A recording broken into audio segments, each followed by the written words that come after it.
हाँ, देखिए ना। नमस्कार दोस्तों।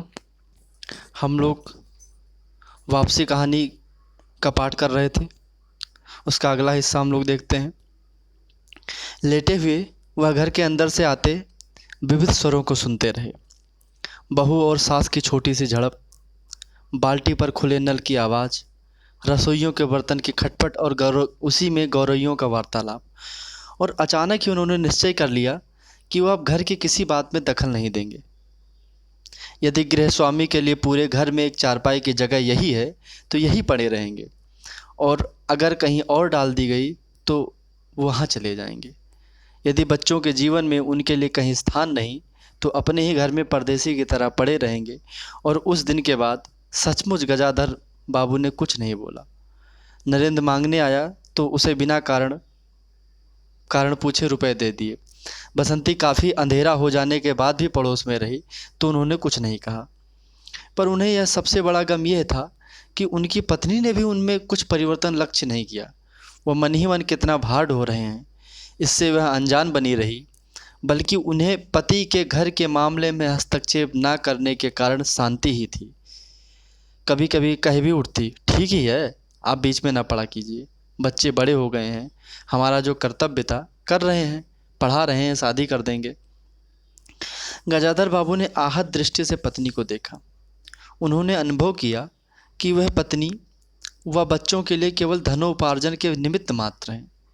जिस व्यक्ति के अस्तित्व से पत्नी की मांग में सिंदूर डालने के अधिकारी है, समाज में उसकी प्रतिष्ठा है, उसके सामने वह दो वक्त का भोजन की थाली रख देने से सारे कर्तव्यों से छुट्टी पा जाती है। वह घी और चीनी के डिब्बों में इतनी रमी हुई है कि अब वही उनकी संपूर्ण दुनिया बन गई है। गजाधर बाबू उनके जीवन के केंद्र में नहीं हो सकते। उन्हें तो अब बेटी की शादी के लिए भी कोई उत्साह बुझ गया था। किसी बात में हस्तक्षेप न करने के निश्चय के बाद भी उनका अस्तित्व उस वातावरण का एक भाग न बन सका। उनकी उपस्थिति उस घर में ऐसे असंगत लगने लगी थी जैसे सजी हुई बैठक में उनकी चारपाई थी। उनकी सारी खुशी एक गहरी उदासीनता में डूब गई। इतने सब निश्चयों के बावजूद भी गजाधर बाबू एक दिन बीच में दखल दे बैठे। पत्नी स्वभावानुसार नौकर की शिकायत कर रही थी, कितना कामचोर है, बाजार की हर चीज़ में पैसा बनाता है, खाना खाने बैठता है तो खाता ही चला जाता है। गजाधर बाबू को बराबर यह महसूस होता रहता था कि उनके रहन सहन और खर्च उनकी हैसियत से कहीं ज़्यादा है। पत्नी की बात सुनकर लगा कि नौकर का खर्च बिल्कुल बेकार है। छोटा मोटा काम है, घर में 3 मर्द हैं, कोई ना कोई कर ही देगा। उन्होंने उसी दिन नौकर का हिसाब कर दिया। अमर दफ्तर से आया तो उन्होंने तो नौकर को पुकारने लगा। अमर की बहू बोली, बाबूजी ने नौकर छुड़ा दिया है। क्यों? कहते हैं बहुत खर्च बहुत है। यह वार्तालाप बहुत सीधा सा था, पर जिस टोन में बहू बोली, गजाधर बाबू को खटक गया। उस दिन जी भारी होने के कारण गजाधर बाबू टहलने नहीं गए थे। आलस में उठकर बत्ती भी नहीं जलाई। इस बात से बेखबर नरेंद्र माँ से कहने लगा, अम्मा, तुम बाबूजी से कहती क्यों नहीं? बैठे बैठाए कुछ नहीं तो नौकर ही छुड़ा दिया। अगर बाबूजी ये समझें कि मैं साइकिल पर गेहूं रख आटा पिसाने जाऊंगा तो मुझसे यह नहीं होगा। हाँ अम्मा, बसंती का स्वर था, मैं कॉलेज भी जाऊं और घर लौटकर घर में झाड़ू भी लगाऊं, यह मेरे बस की बात नहीं है। बूढ़े आदमी हैं, अमर भुनभुनाया, चुपचाप पड़े रहें। हर च- हर चीज में दखल क्यों देते हैं? पत्नी ने बड़े व्यंग से कहा। और कुछ नहीं सूझा तो तुम्हारी बहू को ही चौके में भेज दिया।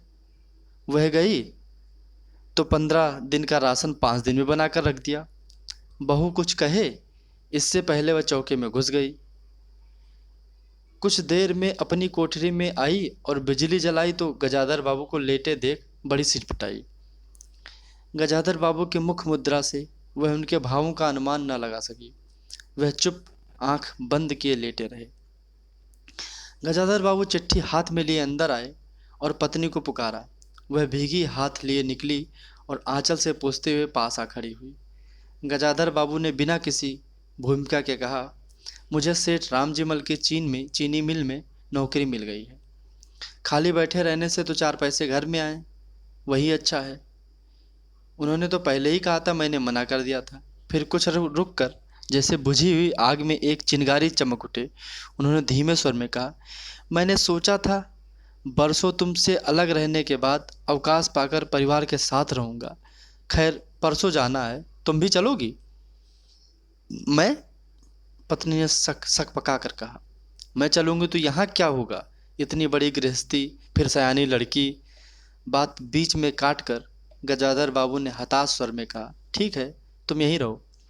मैंने तो ऐसे ही कहा था, और गहरे मौन में डूब गए। नरेंद्र ने बड़ी तत्परता से बिस्तर बांधा और रिक्शा बुला लिया। गजाधर बाबू का टीन का बक्स और पतला सा बिस्तर उस पर रख दिया गया।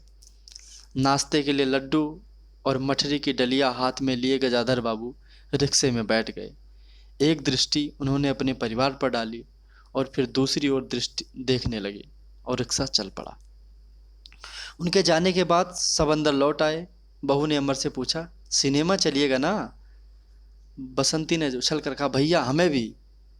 गजाधर बाबू की पत्नी सीधे चौके में चली गई। बची हुई मठरियों को कटोरे दान में रखकर अपने कमरे में ले आई और कनस्तरों के पास रख दिया।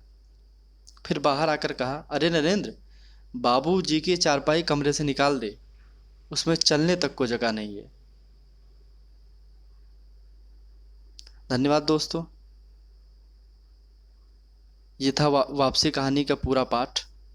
अगर आपको अच्छा लगे तो लाइक, शेयर एंड सब्सक्राइब करना ना भूलें। धन्यवाद।